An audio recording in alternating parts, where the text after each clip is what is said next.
tayong nagsasakripisyo. Ito po nakikita kung gaano kadelikado talaga nasira sa exposure ng bakal. Dapat ilagay sa mga proyekto. Ito ang biyahe ng bawat Pilipino at panahon ng paaralan. Broken Words, Broken Promises, November 15, 9:30 p.m. sa GMA. Gusto ko po kasing maging veterinaryo. Kaya ano eh, kailangan na natin. Pwede po bang aso na lang pwede lalo niyo sa akin? Saan ba lang ako ang aming magpakinig lang pa? Ano mga aso? Son's birthday wish. The good news is for us. Taguban, magdiman tayo dahil Barangay FM Taguban ang number 1 sa third quarter ng 2025. Number 1 FM station ang Barangay FM Taguban. Maraming salamat mga kapuso.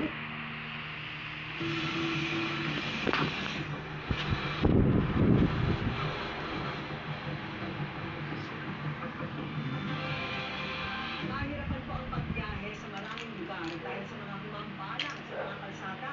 Sa Kalinga, merong gulong lupa at natumpang mga kawayan. Mula sa barangay Balbalasang, bayan ng Balbalang dito sa probinsya ng Kalinga. Patungo sana tayo sa bayan ng Tual sa Cagayan mula sa Ilocos Sur para tingnan sana yung malawakang pagbaha doon. Pero pagdating sa lugar na ito yung tumabot sa atin. Isang napakalaking buo ng yan kagaya ng aming team mula sa probinsya ng Ilocos Sur. Hanggat na namin ang bahagi nito ng kalsada sa barangay Balbalasang sa bayan ng Balbalang. Pero ilang metro lang mula sa natumbang mga kawayan sa kalsada, isang mas malaking buo ng lupa. Marami ng landslide at mga natumbang puno sa kalsada na nadaanan ng aming team, pero lahat ng mga ito ay na-clear maliban sa buhong ito.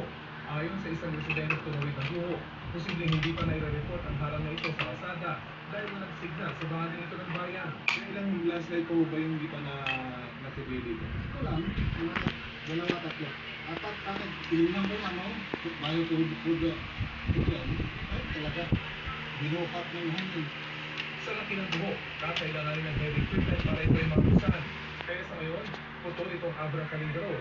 Hindi pwedeng makalusot patungo sa iba pang bahagi ng Kalinga at sa Cagayan kapag galing ng Abra at Ilocos Sur.